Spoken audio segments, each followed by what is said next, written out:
Gwrandewch arnaf, chi sy'n dilyn cyfiawnder sy'n ceisio'r arglwydd. Edrychwch ar y graig ychnaddwyd ohoni, ac ar y chwarel lle'ch cloddiwyd. Edrychwch at Abraham eich tad, ac at Sara a'ch dygodd i'r byd. Un ydoedd pan elwais ef, ond fe bendithiais a'i amlhau. Bydd yr arglwydd yn cysuro Seion, yn cysuro ei holl fannau anghyfanedd. Bydd yn gwneud ei hanialwch yn Eden, a'i diffeithwch yn ardd yr arglwydd. Ceiroi mewn lawenydd a gorfoledd, emyn diolch a sain can.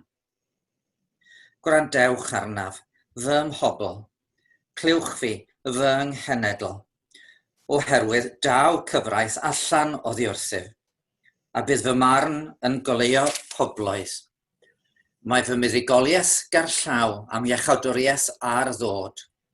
Bydd fy mraich yn rheoli'r bobloedd, bydd yr ynysoedd yn disgwyl wrthyf, ac yn ymddiried yn fy mraich. Codwch eich golwg i'r nefoedd, edrychwch ar y ddeiar islaw. Mae'r nefoedd yn diflannu fel mwg a'r ddeiar yn treulio fel dilledyn, a'i thrigolion yn marw fel gwybed. Ond bydd fy iechawdwriaeth yn parhau byth, ac ni ffalla fy muddugoliaeth. Gwrandewch arnaf, chi sy'n adnabod cyfiawnder, rhai sydd am cyfraith yn eu calon. Peidiwch ag ofni gwaradwydd pobl, nac arswydo rhag ei gwatwar, oherwydd bydd y prif yn ei hysu fel dilledyn, a'r gwyfyn yn ei bwyta fel gwlan.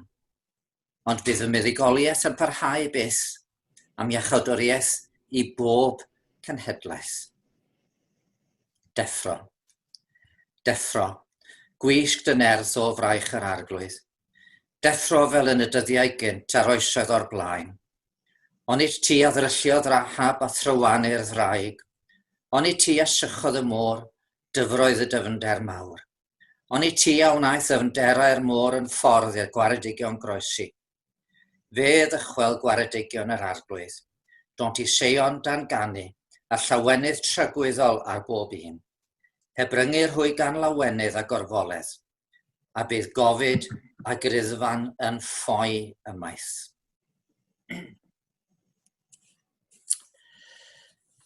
Mae yna rai adegau yn y flwyddyn fyddai yn edrych ymlaen atyn nhw. Mae yna rai digwyddiadau.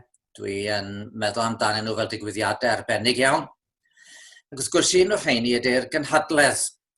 I ddweud y gwir, tro cyntaf ddes i'r gynhadledd oedd 1974, ond wedi dod yn dystion rhyw chydig fisoedd ynghynt. A beth ers hynny, dros ddim un flwyddyn pryd nad ydw i wedi bod yn y gynhadledd o leia am ddiwrnod, a rhan fwyaf o'r amser wedi bod am yr wythnos. Felly mae peidio gallu dod i Aberystwyth yn dipyn o newid, chydig bach o siom, yn ddiolchgar bod ni'n cael cyfarfod fel hyn. Mae'n rhywbeth braf am gael dod at yn gilydd yn does. I'r Iddewon, oedd yna 2 gwaith yn y flwyddyn, pryd oedd yr Iddewon yn cael ei galw i wyliau arbennig i dyrru Jerusalem. Y Pasg, gwyl yr wythnosau a gwyl y pebyll. Adeg i gwrdd a hen ffrindiau, mynd i'r demli a ddoli a chofio gweithredoedd mawr y Duw. Ond pan doedd dim modd mynd, efallai henaint neu salwch yn peri bod rhywun ddim yn gallu mynd, wel mi fydde yna siom, fydd yna deimlad golled. Ond fydd oes na adeg pan nad oedd neb yn cael mynd. Oedd y genedl wedi cael ei caethgludo i Babylon, a dyn ni'n gyfarwydd ar salm yn dydyn ni, ger afonydd Babylon yr oeddem yn eistedd ac yn wylo wrth i ni gofio am Seion. Ar yr helyg y bu yno i ni grogi ein telynau. Doedden nhw'n cael mynd i Jerusalem. Ac wrth i flynyddoedd geithlyd gynyddu, roedd y peth yn mynd yn fwy a mwy afreal. Llai yn cofio mynd. Plant yn clywed i rhieni'n sôn yn hiraethus am yr hyn a fi, a'r plant eu hunain heb weld Jerusalem erioed. Gallwn ni ddychmygu nhw jyst yn codi llygad o dyma ni'n rhieni'n sôn am y good old days unwaith eto. Dyn ni, efallai, yn meddwl am ddiwygiad. Ac ychydig os unrhyw un sydd yn cofio unrhyw ddiwygiad go iawn erbyn hyn. A mae modd i ni felly weithiau sôn jyst mewn rhyw ffordd nostalgic, ond mae yna le i ni obeithio hefyd, a mae'r benod yma yn benod, dwi'n meddwl, lle mae'n dda i ni edrych mewn cyfnod lle da ni ddim wedi gweld diwygiad, lle da ni falle'n teimlo yng ngeiriau C.S. Lewis yn y llew arach, it's always winter but never Christmas. Mae'n dda i ni edrych ar y geiriau yma oedd yn dod i Israel. Peth cyntaf i sylwi arno fo ydy hireth pobl y Dduw. Mae'r benod yma'n sôn am bobl yma gan Dduw neges ar eu cyfer nhw. Yr adnod gyntaf, gwrandewch arnaf, chi sy'n dilyn cyfiawnder, sy'n ceisio yr arglwydd. Oedd yna rai oedd wedi setlo Babylon, oedd nhw wedi deud mae dyddiau Israel heibiad yn y fo, gewn ni just gario ymlaen rwan, gewn ni fod yn Babyloniad go iawn. Oedd yna eraill yn dal yn eu calonnau hireth am Jerusalem, am ei hadeiladau, am ei harferion, am ddyddiau fel dyddiau Dafydd a Solomon, pan oedd Israel yn rym mawr a felly ardd y cael yn y byd.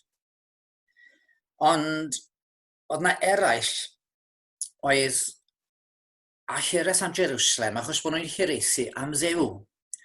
Am gael bod yn y man yr oedd Duw wedi ordeinio lle roedden nhw'n cael dod i'w addoli yn y deml. Gwrandewch arnaf, meddai fo yn y bedwarydd adnod, fy mhobl. Gwrandewch arnaf, nid clywch fi fy nghenedl. Oedd yna hireth am Jerusalem nid fel prif ddinas i cenedl, ond fel man lle allan nhw gwrdd efo Duw, a lle oedd Duw yn ganolbwynt i bywyd. Oedden nhw'n cyfrifu hynny yn wahanol i'r Babyloniad, nid oherwydd ei iaith a'i tras, ond oherwydd i bod nhw'n bobl yr arglwydd. Maen nhw'n dilyn cyfiawnder, maen nhw'n ceisio cyfiawnder. Maen nhw â hireth am weld ffyrdd Duw wedi andrydeddu. Adnod 7, gwandewch arnaf chi sy'n adnabod cyfiawnder, sydd am cyfraith yn ei calon. Be di'n hireth ni? Nid hireth nostalgic am y capeli'n llawn gobeithio. Fel dydodd rhywun, nostalgia isn't what it used to be. Mae modd bod yn hiraethus am y gorffennol mewn y ffordd afreal. Ond hireth am weld ffyrdd Duw wedi andrydeddu'n yn gwlad ni. Hireth am weld enw Duw yn uchel. Hireth am weld pobl yn caru'r arglwydd Iesu Grist, a pobl efo ôl gras ar ei bywyd yn y wlad. Hireth fel Paul, pan oedd o'n Athen, ac yn hyrfwyd ei galon wrth weld y ddinas wedi ymroi ei lunod. Yna hireth yn ein calonnau ni am weld stamp Duw ar ein gwlad ni unwaith eto. O be da ni'n neud? Wel, da ni gofio'n hanes. Mae Eseia yn sôn am hanes pobl yr arglwydd. Edrychwch ar y graig uchnaddwyd ohoni, ar y chwarel lle'ch cloddiwyd. O ble ydych chi wedi dod? Cofiwch Abraham eich tad, ac at Sarach dygodd i'r byd. Un ydoedd ef, pan elwais ef. Ydych chi'n meddwl am hanes Abraham? Mae'n rhyfeddol yn wir. Oedd yn byw yng nghanol pobl oedd yn eilyn addolwyr, a dyna fydde fo wedi bod, heb i Dduw i alw fo. Oedd y byd i gyd yn anghofio Duw. Ond dyma Duw yn galw un. Un oedd mewn oed, un oedd yn hen. Dyma fo a Sara yn cael plentyn pan oedden nhw mewn henaid rhyfeddol, pryd oedd hi'n gwbl amhosib yn ddynol iddyn nhw gael plant. Ac yr un yna, fe ddoth Isaac, a wedyn fe ddoth Jacob, a wedyn fe ddoth Joseph a'i frodyr, ac yn yr aifft fe dyfodd y teulu yma yn genedl, a Duw yn ei harwain nhw'n y pen draw allan o'r aifft i fuddugoliaeth. Ie, mae yna elyniaeth wedi bod i bobl yr arglwydd. Ond yr hyn dwi wedi gwneud o'r blaen, dwi'n gallu gwneud eto, a dwi'n gallu tawelu y gelynion. A mae'n dweud yn adnod 7, peidiwch ag ofni gwaradwyr pobl, nac arswydo rhag eu gwatwar. Oherwydd mae Duw wedi addo bendith. Adnodau 4 a 5, daw cyfraith allan o ddiwrthyf, bydd fy marn yn goleuo poblwydd, a mae fy muddugoliaeth ger llaw am iechydwriaeth ar ddod. Bydd fy mraich yn rheoli'r boblwydd, bydd yr ynysoedd y disgwyl wrthyf, ac yn ymddiried yn fy mraich. Felly efo ni, mae rhaid ni gofio'n hanes. Pan ydych chi'n meddwl ar ôl i'r arglwydd esgyn i'r nef, sut ar y ddeiar oedd yr eglwys yn mynd i lwyddo? Chi'n meddwl am yr apostolion, 11 ar ôl i Judas Fradychu'r Gwaredwr. Sut oedd rhain yn mynd i gymryd yr efengil i bedar cornel y byd? Cytafeledodd yr efengil. Ac yn gwlad ni, sut ar y ddeiar ddoth yr efengil i'r wlad yma? Dych chi'n meddwl am y saint cynnar yn dod, heb ddim byd, ond gair yr arglwydd, ac yn dod ac yn cael ei gosod fan yma fan acw ar hyd yr arfordir, ac yn cychwyn rhannu yr efengil. Chi'n meddwl am y mudiad, a'r cyfan mae Duw wedi wneud trwy'r mudiad. Ac bod ni wedi bod mewn dyddiau, ar un olwg dyddiau, lle doedd dim llawer i weld yn digwydd yn ein gwlad ni. Eto mae pethau wedi digwydd. Hyd yn oed mewn dyddiau tywyll, mae'r arglwydd wedi bod efo'i bobl. A mae'r arglwydd yn y gorffennol wedi arllwys i fendith ar yn gwlad. A mae wedi addo bod ei eglwys yn mynd i gael ei adeiladu, bod ei gynllun yn mynd i lwyddo. Mae wedi addo bod o yn mynd i ddwyn i waith i ben. Ac wrth i Eseia glywed Duw yn ei atgoffa fo yn cyffwrdd y hiraeth yn ei gael yno ac yn ei atgoffa fo'r hyn mae wedi wneud.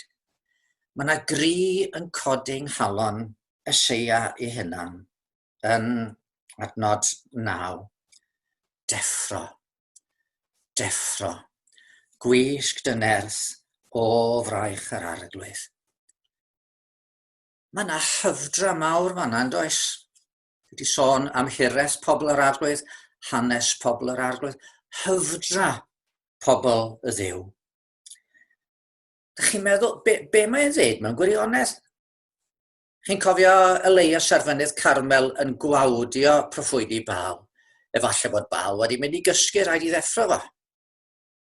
Ond fan yma mae Eseia yn deud wrth yr arglwydd, neu di ddeffro, neu di symud, neu di wneud rhywbeth yn dyddiau ni. Deffro, deffro, gwisg dy nerth o fraich yr arglwydd fel yn y dyddiau cynt. Ydy o'n chic ar ran y proffwyd? Nadi. Mae o yn gri mae'r arglwydd wedi gosod yn ei galon. Os oes gynddo ni hiraeth, os oes gynddo ni y syched dwfn yn calonau am weld Duw ar waith, am glywed am bobl yn cael eu hachub. Dyn ni wedi cael yn calonogi yn yr eglwys yma yn ddiweddar wrth i un o'n pobl ifanc ni'n neud proffes. Duw sy'n mynd i ddangos i ni beth sy'n mynd i ddod o'r broffes honno, ond mae'n galondid i ni. Mae Duw yn gweithio. Mae Duw ar waith. Gna fwy o waith.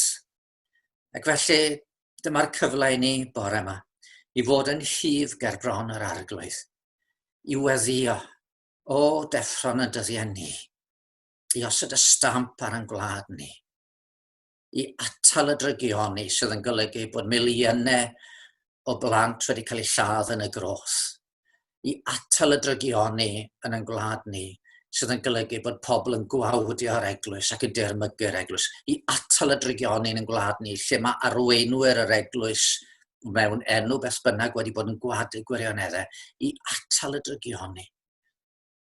lle mae pobl yn edrych i gyfeiriadau eraill, yn ytrach nag edrych at y Dduw. A gweddio bod yr hires sydd yn calonau ni am weld ôl Duw yn cael ei ateb trwy i bobl sylweddoli. Mae'r hyn sy'n mynd i ateb angen dyfnaf i calonau nhw ydy efengil yr arglwydd Iesu. A heddiw, mae yna beth yn digwydd. Heddiw mae'r cwrdd i'r plant wedi bod yn digwydd. Heddiw mae bobl ifanc yn mynd i gael cwrdd diwedd y pnawn ar gyfer astudiaeth. Heno, mi fydd Steffan Jones yn rhannu'r efengil. Gweddiwch. Iawn, Steffan.